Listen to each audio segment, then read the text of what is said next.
présidentielle populaire MPP en sigle, qui croupit injustement à la prison centrale de Makala à Kinshasa à cause de son combat et de ses opinions politiques.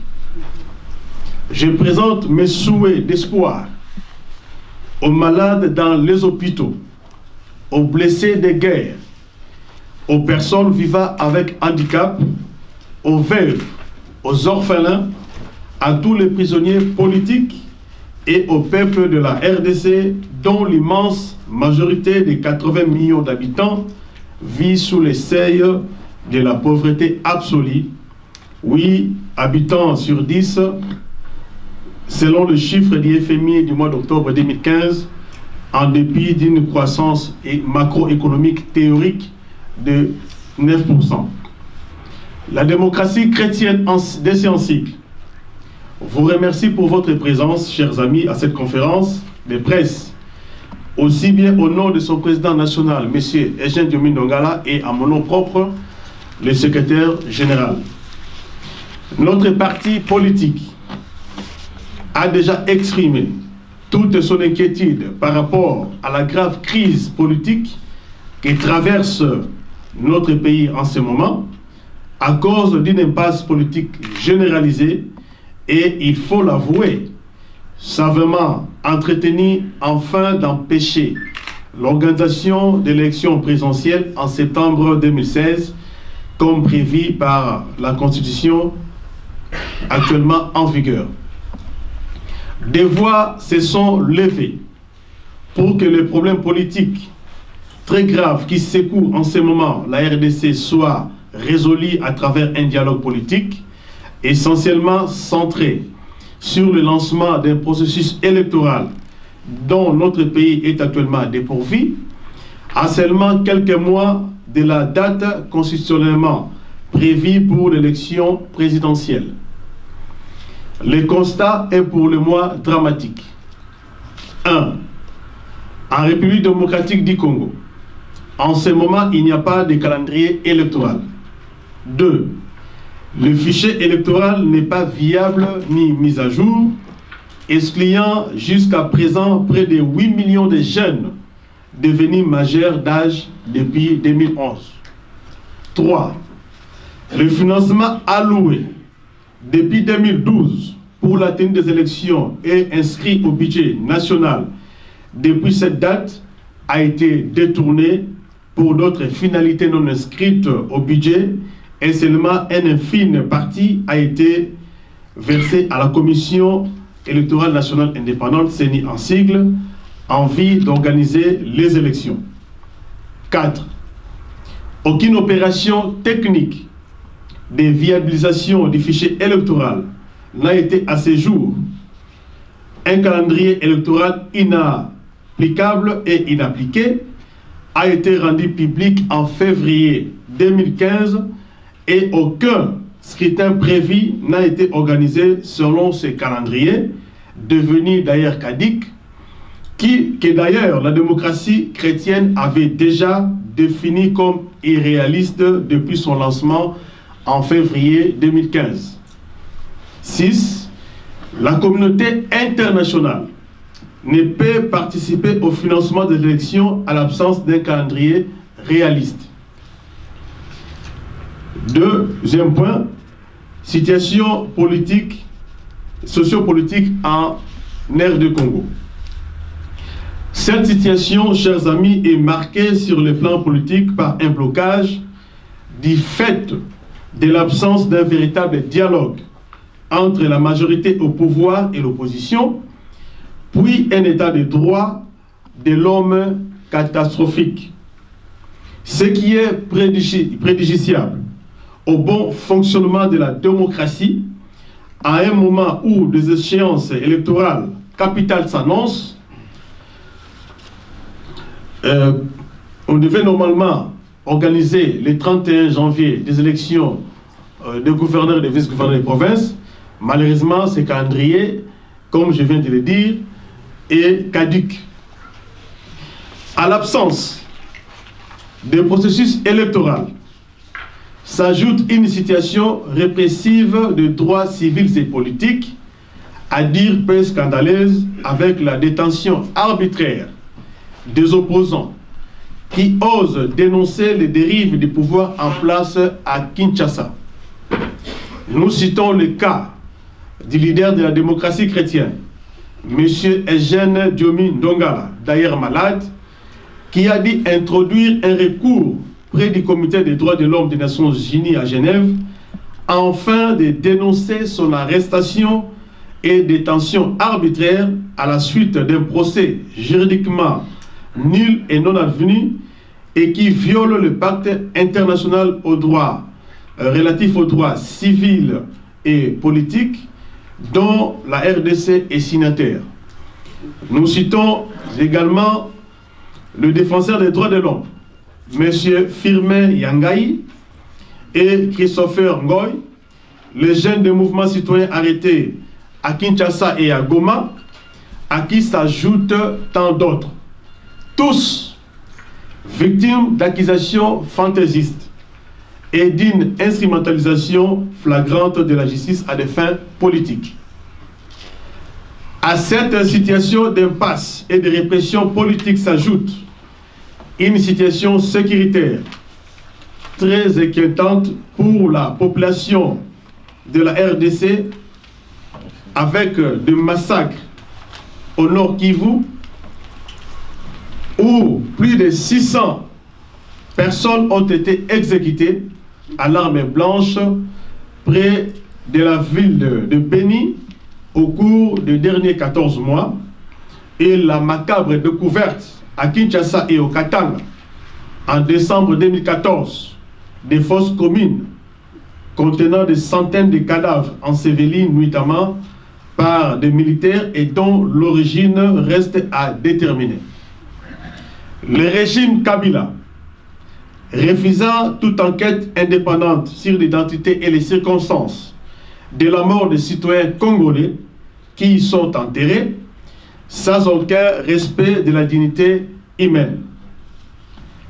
Le droit à la libre expression, socle de toutes les libertés, n'est pas respecté en RDC et une censure systématique plane sur les médias aussi bien publics que privés.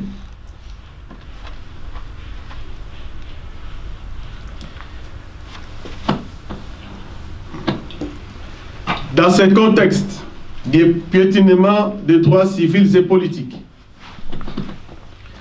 la proposition d'un dialogue pour trouver des réponses aux graves problèmes qui se posent dans notre pays est discutable. Soit c'est un dialogue pour des élections libres et transparentes, pour un véritable changement, soit il s'agit de manipulations pour ceux qui sont au pouvoir,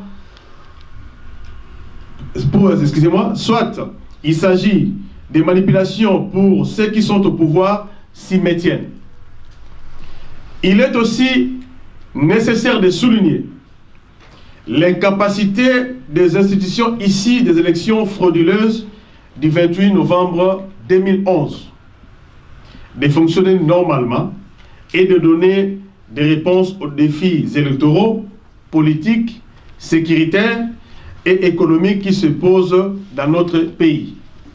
Voilà pourquoi, d'ailleurs, le forum politique appelé Concertation nationale tenue en 2013 a échoué à trouver des solutions aux problèmes qui se posent en RDC à cause de son approche strictement institutionnelle dans laquelle les forces politiques et sociales qui contestaient les élections législatives et présidentielles de novembre 2011 n'étaient pas associées.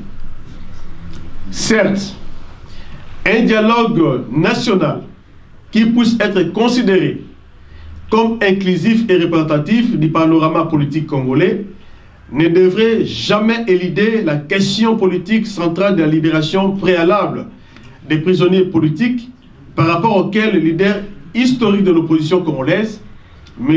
Etienne Tshisekedi Mulumba, vient récemment d'exiger la libération immédiate, aussi bien dans un discours qu'il a adressé à la nation congolaise le 8 janvier 2016, qui est dans une correspondance officielle du 9 janvier 2016 adressée au secrétaire général de l'ONU, M.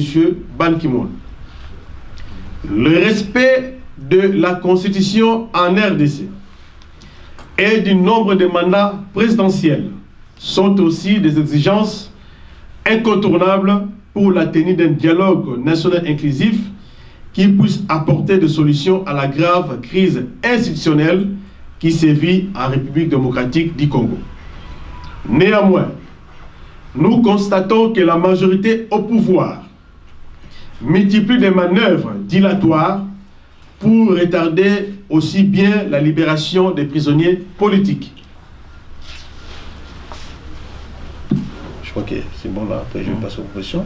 Non, il faut finir comme ça. Alors, je vais maintenant aller tout droit aux propositions de la démocratie chrétienne pour sortir de cette situation.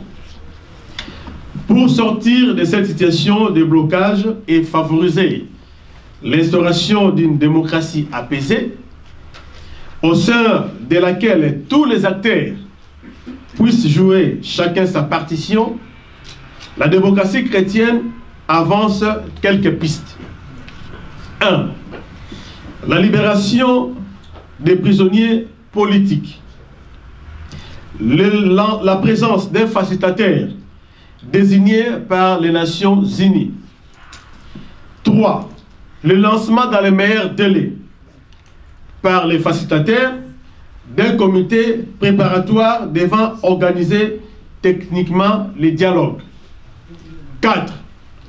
Le lancement dans les meilleurs délais de la phase technique de la préparation des élections par la CENI, en parallèle avec la recherche d'un consensus national sur le processus électoral par la classe politique au sein du dialogue, devant se pencher essentiellement sur la révision de la loi électorale, la préparation des calendriers électoraux consensuels, la libération des médias et le respect du droit d'expression, des réunions et manifestations pendant la phase préélectorale, la sécurisation des populations à risque.